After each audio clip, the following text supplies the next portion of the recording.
अस्सलाम वालेकुम स्टूडेंट्स, मेरा नाम अजमत खान है। इससे जो प्रीवियस लेक्चर था उसमें हमने चैप्टर नंबर 2 काइनेमेटिक्स का थोड़ा सा इंट्रोडक्शन हमने लिया था। काइनेमेटिक्स मैंने आप लोगों को पढ़ाया किसकी टाइप है, और मैंने फर्दर मोशंस की टाइप्स पढ़ाई। रेस्ट एंड मोशन मैंने आप लोगों को पढ़ाया, रिलेटिव रेस्ट एंड मोशन के हवाले से बात की। तो अब जो नेक्स्ट टॉपिक है हम पढ़ेंगे स्केलर्स एंड वेक्टर्स।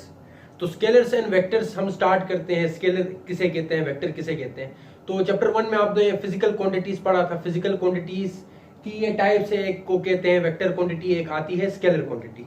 एक क्या है वेक्टर क्वांटिटी और एक है स्केलर क्वांटिटी। जरा इन दोनों में डिफरेंस के हवाले से मैं बात करूं तो कुछ ऐसी क्वांटिटीज होती हैं, कुछ ऐसी फिजिकल क्वांटिटीज होती हैं जिनका खाली मैग्नीट्यूड होता है। मैग्नीट्यूड मतलब जिनकी खाली मकदार हो, मतलब जैसे कि 40 kg है, 20 किलो, जैसे कि 40 kg, अच्छा 5 सेकंड। और उसी तरह फर्दर और एग्जांपल से वॉल्यूम के हवाले से मैं बात करूं तो ऐसी फिजिकल क्वांटिटीज जिनमें डायरेक्शन की बात ना हो, खाली मैग्नीट्यूड की बात हो, उस तरह की फिजिकल क्वांटिटीज को हम क्या कहते हैं, स्केलर क्वांटिटीज कहते हैं।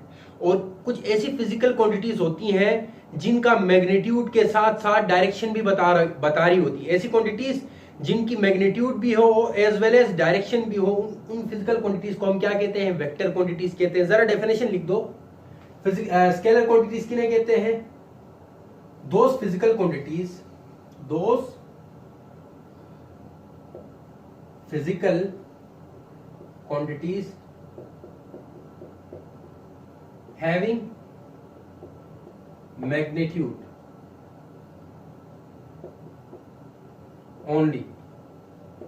ऐसी फिजिकल क्वांटिटीज जिनके पास ओनली मैग्नीट्यूड हो, called scalar quantities. Scalar quantities. और मैंने आप लोगों को मैग्नीट्यूड के हवाले से मैंने बताया था चैप्टर 1 जब मैंने पढ़ाया था। चैप्टर 1 में मैग्नीट्यूड के हवाले से बात की थी, डीपली मैंने बात की थी। अगर किसी को मैग्नीट्यूड के हवाले से समझना है तो मेरे प्रीवियस चैप्टर 1 के हवाले से लेक्चर्स में देख ले। और फर्दर में थोड़ा सा मैं टच लूंगा। मैग्नीट्यूड कहते हैं जैसे कि कोई भी नंबर हो, उसके साथ कोई प्रॉपर यूनिट अटैच हो, जैसे कि 10 kg है तो कोई भी number, a number having a proper unit is called magnitude. 10 kg तो इधर जो 10 होगा क्या होगा, नंबर होगा, और 10 kg क्या है, यूनिट है। क्या है, यूनिट है। एक नंबर और उसके साथ कोई यूनिट अटैच हो उसको हम क्या कहते हैं, मैग्नीट्यूड कहते हैं। तो स्केलर क्वांटिटीज की अगर अब मैं एग्जांपल्स की बात करूं, एग्जांपल्स में आपका आ सकता है लेंथ, मास, अच्छा टाइम, मास कह सकते हो, लेंथ कह सकते हो, टाइम आ गया, वॉल्यूम आ गया, उसी तरह आपकी स्पीड आ गई, वर्क आ गया, एनर्जी है, और फर्दर और टाइप से फर्दर और एग्जांपल से स्केलर क्वांटिटीज की। तो आप लोगों को क्लियर हो गया स्केलर क्वांटिटीज किन्हें कहते हैं, दोस्त physical quantities having only magnitude. वो फिजिकल क्वांटिटीज जिनका खाली मैग्नीट्यूड हो, जिनके पास ओनली मैग्नीट्यूड हो, और मैग्नीट्यूड मैंने समझा दिया किसे कहते हैं। तो अब हम चलते हैं वेक्टर्स की तरफ। Vector quantities, vector quantities. अब अगर हम वेक्टर क्वांटिटीज की बात करें, एक ऐसी फिजिकल क्वांटिटीज होंगी, ऐसी फिजिकल क्वांटिटीज होंगी जिनके मैग्नीट्यूड के साथ क्या हो, डायरेक्शन भी हो। Those physical quantities, those physical quantities having magnitude as well as direction called vector quantities।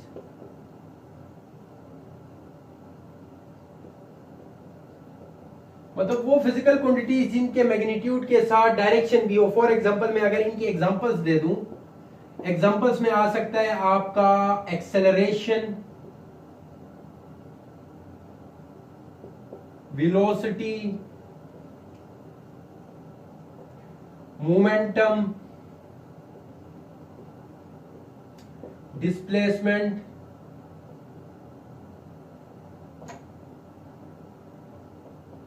और फर्दर और टाइप्स है। तो ये आ गया आपका वेक्टर्स, फोर्स, सही। तो अब अगर मैं कोई एग्जांपल दे दूं, लेट सपोज 10 न्यूटन, 10 न्यूटन। अब इधर 10 नंबर है, न्यूटन यूनिट है, लेकिन न्यूटन किसकी यूनिट है? फोर्स की यूनिट है। अब फोर्स की जब यूनिट की बात आए, यूनिट के साथ अब हम फोर्स तो लगाते हैं, लेकिन फोर्स लगाते हुए हमें मालूम है हम फोर्स किस तरफ लगाएंगे। ये पेन है, मैंने फोर्स इस डायरेक्शन में लगाया, अब मुझे मालूम है मैं इस डायरेक्शन में फोर्स लगाऊंगा तो ये पेन क्या होगा, ये जिस डायरेक्शन से फोर्स लग रही है उसी डायरेक्शन में मूव करेगा। यानी मैंने इधर से फोर्स लगाया, ये डिस्प्लेस किस तरफ होगा? Towards right side, towards right side. अगर मैं फोर्स राइट साइड से लगा दूं तो ये किस तरफ मूव होगा? ये डिस्प्लेस किस तरफ होगा? Towards left side. तो बात ये है, वेक्टर क्वांटिटीज में मैग्नीट्यूड की तो बात आती है, लेकिन एज वेल एज डायरेक्शन की भी बात आती है। तो जरा हम वेक्टर क्वांटिटीज, तो मैंने एग्जांपल दे दी। वेक्टर क्वांटिटीज की रिप्रेजेंटेशन, अगर वेक्टर्स की रिप्रेजेंटेशन की हम बात करें, क्योंकि नेक्स्ट जो टॉपिक है हमारा रिप्रेजेंटेशन ऑफ अ वेक्टर है, representation of a vector, representation of a vector. तो अब हम चलते हैं वेक्टर को रिप्रेजेंट कैसे करते हैं। वेक्टर को दो तरीके हैं, there are two ways to represent a vector. First of all आपका है सिंबॉलिकल रिप्रेजेंटेशन, सेकंड है आपका ग्राफिकल रिप्रेजेंटेशन। तो वेक्टर को रिप्रेजेंट करने के दो तरीके हैं, symbolical and graphical. First of all हम पढ़ते हैं सिंबॉलिकल रिप्रेजेंटेशन किसे कहते हैं।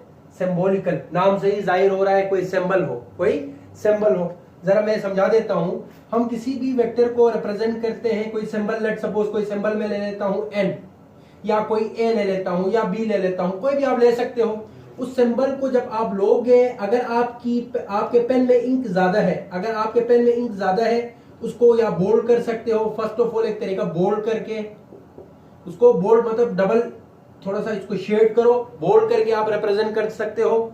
सेकंड तरीका क्या है? दूसरा तरीका है, अगर इंक कम है तो उसके ऊपर एक क्या लगा दो, एक एरो हेड लगा दो। एक तरीका ये है अबोव, अबोव इस जो लेटर यूज कर रहे हो वेक्टर को रिप्रेजेंट करने के लिए, उसके अबोव में एरो हेड यूज कर सकते हो। और दूसरा और थर्ड वन जो तरीका है, उसके बिलो भी आप यूज कर सकते हो, बिलो, सही। तो जरा इनको हम वर्ड्स में एक्सप्लेन करते हैं। सिंबॉलिकल रिप्रेजेंटेशन को कैसे डिफाइन करोगे? In symbolical representation, in symbolically representation, in symbolically representation a vector is represented by a vector is represented by using bold letter। हम उस लेटर को बोल्ड कर सकते हैं और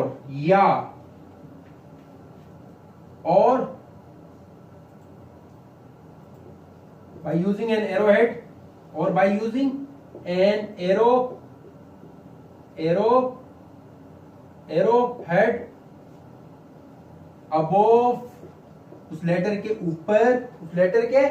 ऊपर, और बिलो, उस लेटर के नीचे। अब कुछ बुक्स में बिलो में भी हम किसी लेटर को रिप्रेजेंट करते हैं। अब जो हमारी बुक्स है उनमें आप लोगों ने ज्यादातर जो वेक्टर्स को रिप्रेजेंट करने के लिए या बोल्ड या अबोव देखा होगा, लेकिन कुछ बुक्स ऐसी हैं जिनमें बिलो भी दिया है। तो ये तीन तरीके हैं सिंबॉलिकल वे में वेक्टर को रिप्रेजेंट करने के। यानी आप उस वेक्टर को बोल्ड कर सकते हो, या उसके अबोव में एरोहेड लगा सकते हो, या उसके बिलो में एरोहेड लगा सकते हो। उम्मीद है आप लोगों को सिंबॉलिकली रिप्रेजेंटेशन, किसी भी वेक्टर को सिंबॉलिकली किसी सिंबल के जरिए से या किसी लेटर के जरिए से हम कैसे रिप्रेजेंट करते हैं, क्लियर हो गया होगा। नेक्स्ट जो है हमारा ग्राफिकल रिप्रेजेंटेशन है। अब ग्राफिकल रिप्रेजेंटेशन कैसा, वेक्टर को हम ग्राफिकली कैसे रिप्रेजेंट करेंगे? जिस तरह सिंबॉलिकली रिप्रेजेंटेशन में नाम जो था, नाम से ही उसकी डेफिनेशन, उसकी एक्सप्लेनेशन जाहिर हो रही थी, सिंबॉलिकली सिंबल। उसी तरह ग्राफिकली आएगा, तो ग्राफिकली मतलब हम ग्राफिकली कैसे, ग्राफ के जरिए से बना के, ड्रा करके। तो इन ग्राफिकली रिप्रेजेंटेशन, हम ग्राफिकली वेक्टर को किससे रिप्रेजेंट करते हैं, जरा देख लो। फर्स्ट ऑफ ऑल मैं समझा दूंगा। फर्स्ट ऑफ ऑल, अगर सबसे पहले आपने एक सूटेबल स्केल लेनी है, एक सूटेबल स्केल से एक स्ट्रेट लाइन ड्रा करनी है, एक सीधी सी लाइन ड्रा करनी है। इस लाइन के राइट साइड में या लेफ्ट साइड में आपने एक एरो हेड यूज करना है, या राइट साइड में या लेफ्ट साइड में। चलो लेफ्ट साइड में मैं कर देता हूं, क्लियर। ये हो गया एक वेक्टर ए, ये हो गया वेक्टर बी, सही। ये वेक्टर ए है, ये वेक्टर बी है, मैं थोड़ा सा बोल्ड कर रहा हूं, क्लियर। अब ग्राफिकली रिप्रेजेंटेशन में मैंने एक स्ट्रेट लाइन यूज किया और एक एरो हेड यूज किया। आप लोग कंफ्यूज हो गए होंगे ये स्ट्रेट लाइन क्या मतलब और ये एरो हेड क्यों यूज किया। तो स्ट्रेट लाइन जो है वो रिप्रेजेंट करती है वेक्टर के, ये क्या है, ये स्ट्रेट लाइन है, क्या है, स्ट्रेट लाइन है। ये जो स्ट्रेट लाइन है ये रिप्रेजेंट करती है वेक्टर का मैग्नीट्यूड। मैग्नीट्यूड क्या से बताया। और ये जो एरो हेड है, क्या है, एरो हेड, एरो हेड। हम सिंबॉलिकली में हम इसी वेक्टर की स्ट्रेट लाइन और एरो हेड को हम किसी भी लेटर के या सिंबल के अबोव या बिलो यूज करते थे, याद आ रहा होगा।